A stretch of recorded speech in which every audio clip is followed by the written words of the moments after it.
what we're looking for, if there's a difference between majority and minority voters, is these percentages will change as we move across the table, okay? And you see this block up here, the percent voting for a single candidate. Here in the majority dominant districts, roughly 30% voted for a single candidate, and then it slowly climbs as we move across the table till we get over here. This particular election that were between 90 and 100% African American, and we're up to 69%.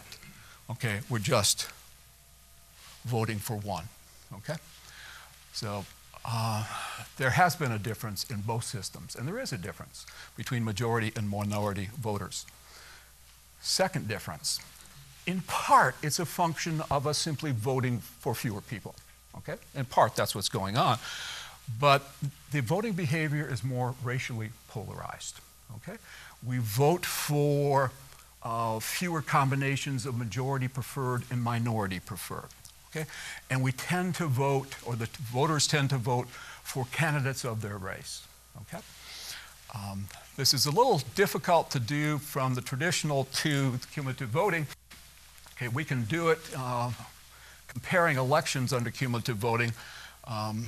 That's part of the stuff that I don't have illustrated well, to be honest. I can do it if you would like. All right, I have some slides hidden away. Here's a very simple table. We're looking at the percentage of the voters who voted up here only for minority preferred candidates, only majority, and both minority and majority. And you can see in our first use of cumulative voting, this was the lowest that we have seen, 22.3%, those who voted for both minority and majority. And it goes up, and then it dips back down. It depends in part on the candidates, okay, that are running, to be quite honest. Okay, lots of numbers, but very dramatic, okay? This block up top, these are the folks voting for only minority preferred candidates. In our districts where we only have 0 to 10% voting age African American, about 5%. But watch it climb as you move across the table until you get over here to the district 80 to 90% African American, and we're up 70%. Okay? Very clearly, minority voters are supporting minority candidates. Okay? But it goes the other way. Drop down to the next block. This shouldn't be a surprise, okay? In these precincts up here, roughly less than 10% are voting for majority preferred candidates. But it goes up progressively in a nice linear fashion as we move across until we get over here to the majority dominated districts where it was at its highest point in 1991, almost 75% were voting for only majority preferred candidates, okay? All right, we vote for fewer candidates. It tends to be more racially polarized in part because we are voting for fewer candidates, okay? Now, turn to the benefits of cumulative voting. I'm making 3 big points, okay? They're summarized on this slide and then they're going to be developed in the subsequent slides, okay? Point number 1. If we look at vote-based indicators, and I have 3 of them for you to look at, once we get past the first election in 1991, majority preferred candidates really don't have a substantial advantage because everyone has learned the rules of cumulative voting and everyone's trying to maximize the votes per voter, okay? Point number 2, even when everyone is doing that, it is easier for the minority community, or any minority community, to elect a preferred representative with cumulative voting than with straight voting. And I think that's what happened in the 1995 election, okay? Last point on the end. By itself, the minority community, particularly those that are voting, are too small to by themselves elect 2 at-large members to the city council, okay? So I'm going to develop each of these in sequence. Right? In terms of the objective measures, there are 3. They basically all tell the same story. It really doesn't matter how you look at it. We look at votes per voter. You simply take the total number of votes a candidate received, and because we have the ballot data, we know how many people voted for that individual. So we simply divide the number of votes by the number of people who voted for them. Then we take the candidate's total vote and say, what percentage of that came from the plumpers? Those are the people who only voted for that candidate. Okay? Now, normally I might stop there, but because of what happened in 2007, I added a second one, where we're looking at the percentage of the votes that come from those people who voted just for the one candidate and those who voted for two candidates. Okay? All right. Here I'm foreshadowing what I'd like you to take a look at. After 91 on these tables, you're not going to see much of an advantage on all three of them. Okay? And then what you're going to see is that even though candidates were very effective in getting, say, a high number of votes per voter, they still didn't win. They didn't get enough people to vote for them. Okay? Why? There are some reasons for that.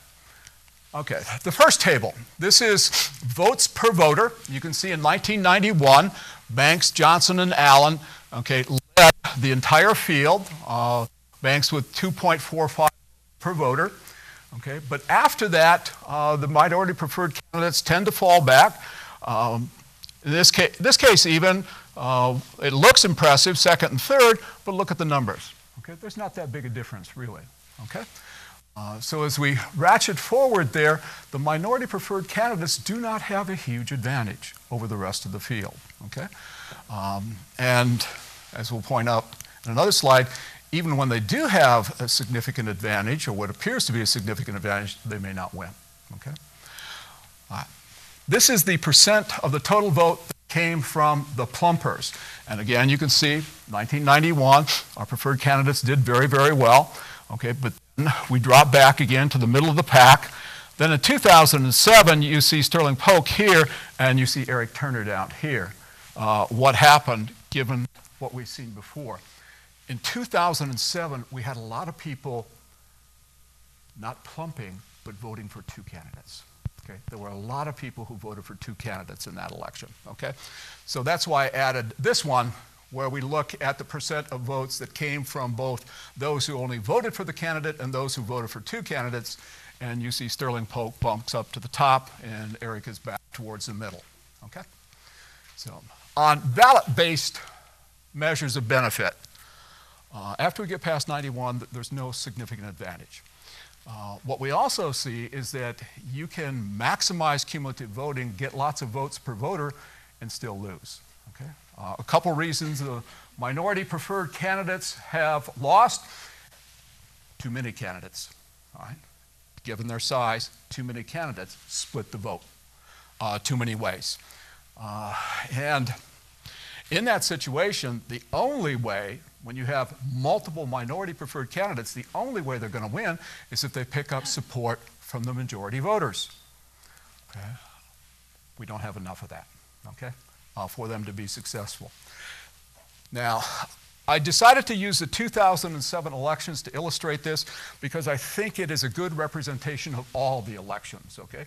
2010 is a little skewed because of the lower turnout rates.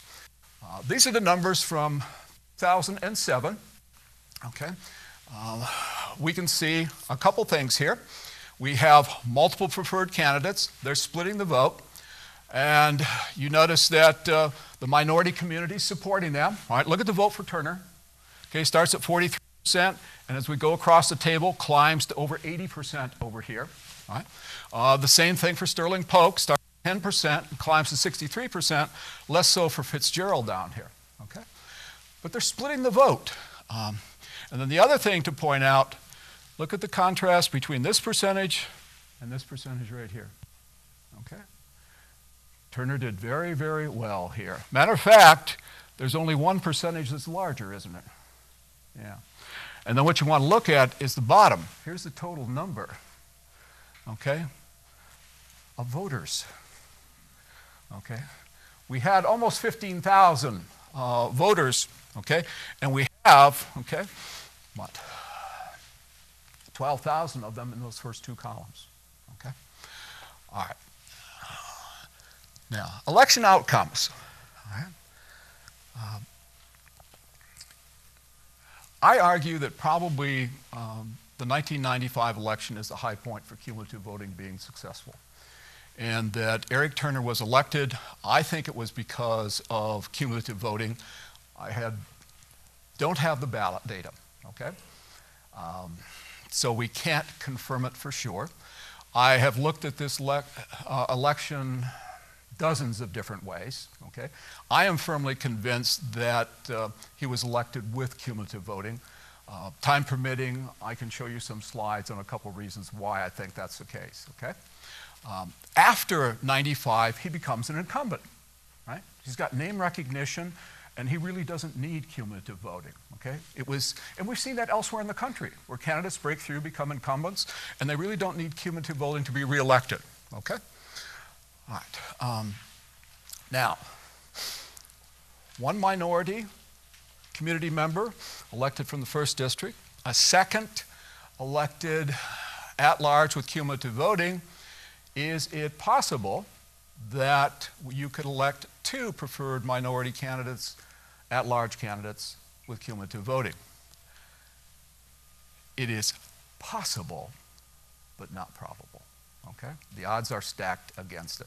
You would need a perfect storm, and you're really going to need some changes for that to occur, okay? This is the point I told you about earlier. I have about a 50-slide presentation, okay, to walk you through this. I decided to try and illustrate the problem this way. Remember earlier I talked about the threshold of exclusion? This is the percentage of votes that a group must control so that if they all vote together for a single candidate, they can elect that candidate regardless of what everybody else does. And for the Peoria City Council, where we have 5 seats, that threshold is 16.7%. So you've got to vote together. You've got to have at least that many votes, and you've all got to vote together for a single candidate, okay? If you're going to elect 2, under the worst possible conditions, that would have to be doubled. Yeah. Without any support from the majority community, under the worst possible conditions, you would have to constitute a third of the voters. Okay? The minority voters do not. The African American community, I'm looking from 91 through those elections using 91 population data, 2000 population data, roughly 20% of the voting age population. But they did not constitute 20% of the voters, because they have a lower turnout rate, okay? The numbers that I have used just eyeballing the charts for a number of years was 30% turnout for the majority voters, 15% for the minority voters, okay? I tried to get more precise with that when I did this presentation about 3 years ago, and that's where I came up with the 12% value that you see up there. That is off the 2000 data. I recalculated that the other night, and it's like 14%. But you can use the 1530 as a good rule of thumb in terms of what's going on out there. So unless you're going to get a lot of support from majority voters, it's going to be very, very difficult for the minority community itself to elect 2, okay? It can happen, right? We can see some changes. One, you can get greater turnout of minority voters. That's a possibility. You can get greater support coming from majority voters. But remember what cumulative voting does, it polarizes it, and there's less majority support of minority candidates under cumulative voting. Okay, sort of a catch-22 there. We can change the structure. I know we're not going here. We could elect all 10 council seats by cumulative voting. Yeah, just plug 10 instead of 5 into that formula, and you'll see the threshold of exclusion drops dramatically. That would change it, but I know we're not going there, okay? Can we make it worse? Yes. You could go back to, keep the 5 traditional at-large and go back to traditional voting. That would be even worse because it's more difficult for the minority community to elect under those conditions than under cumulative voting. Okay. All right. I need to wind it up.